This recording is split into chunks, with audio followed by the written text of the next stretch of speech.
তত্ত্বাবধায়ক সরকার ব্যবস্থা বাতিলের রায়ের বিরুদ্ধে আপিলের অনুমতি দিয়েছে আপিল বিভাগ। প্রধান বিচারপতি ডক্টর সৈয়দ রেফাত আহমেদের নেতৃত্বাধীন পূর্ণাঙ্গ বেঞ্চ রিভিউ আবেদনের শুনানি শেষে এই আদেশ দেন। 21 অক্টোবর এ বিষয়ে শুনানির দিন ঠিক করা হয়। পরে অ্যাটর্নি জেনারেল মোহাম্মদ আসাদুজ্জামান বলেন, তত্ত্বাবধায়ক সরকার ব্যবস্থা বাতিল করে দেওয়া রায়টি ক্যান্সারের মতো, এ থেকে জাতিকে রক্ষা করতে হবে। আর তত্ত্বাবধায়ক সরকারের বিধান বাতিল এবং গণতন্ত্র ও রায় নিয়ে প্রতারণা করায় সাবেক প্রধান বিচারপতি ABM খায়রুল হকের বিরুদ্ধে আরও মামলা হওয়া উচিত বলে মনে করেন আইনজীবীরা। গ্যালমান শফির রিপোর্ট।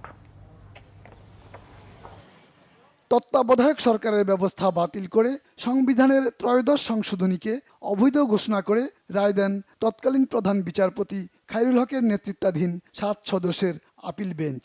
সেই রায়ের বিরুদ্ধে করা 5টি পৃথক রিভিউ আবেদনের উপর 2 দিন শুনানি হয়। শুনানি শেষে আপিলের অনুমতি দিয়েছে আপিল বিভাগ।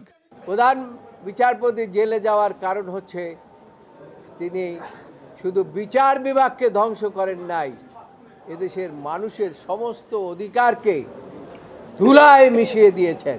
ক্রিমিনাল প্রসিডিউর কোড অনুসারে এইটা অলসো ক্রিমিনাল অফেন্স অলসো, এবং সেই কারণে খায়রুল হকের বিরুদ্ধে আমরা সেই ধারাগুলো চিন্তা করে আমরা পরবর্তীতে আরও মামলা তার বিরুদ্ধে হওয়ার সম্ভাবনা আছে। আগামী 21 অক্টোবর টপ আইটেম হিসাবে এই আপিলটি শুনানি হবে। ত্রয়োদশ সংশোধনী মামলার যে আপিল বিভাগের রায়টা, এটা যুক্তিহীন এবং এটা গ্রহণযোগ্য নয়। রিভিউ শুনানি আবেদন করেছি, এখন রিভিউ হবে এবং রিভিউর মাধ্যমে আমরা আশা করি যে প্রতিকার পাবো। আমরা আশা করি যে ত্রয়োদশ সংশোধনী মামলার আপিল বিভাগের রায়টা বাতিল হবে। আদেশের পর রাষ্ট্রের প্রধান আইন কর্মকর্তা আসাদুজ্জামান সাংবাদিকদের বলেন, খায়রুল হক তত্ত্বাবধায়ক সরকার ব্যবস্থা বাতিল করে যে সংক্ষিপ্ত রায় দিয়েছিলেন, পূর্ণাঙ্গ রায়ে তা পরিবর্তন করে অপরাধ করেছেন। তাই আপিল শুনানিতে খায়রুল হকের শাস্তি দাবি করেন তিনি। প্রধান বিচারপতি মনে করেন একটা কার্যকর সমাধান হওয়া উচিত, আমরাও মনে করি এটা একটা কার্যকর সমাধান হওয়া উচিত। কারণ আমরা চাই না বাংলাদেশের মানুষের ভোটের অধিকার প্রতিষ্ঠার জন্য আর কোনো মায়ের বুক খালি হোক।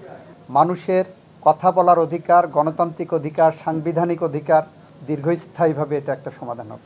রিভিউর শুনানিতে প্রধান বিচারপতি ডক্টর সৈয়দ রেফাত আহমেদ বলেছেন, তত্ত্বাবধায়ক সরকার ফিরিয়ে দিয়ে সাময়িক সমাধান দিতে চায় না আপিল বিভাগ। নির্বাচনকালীন সরকার নিয়ে কার্যকর সমাধান চান তারা। Thank you. গ্যালমান শফি, বাংলা ভিশন, ঢাকা।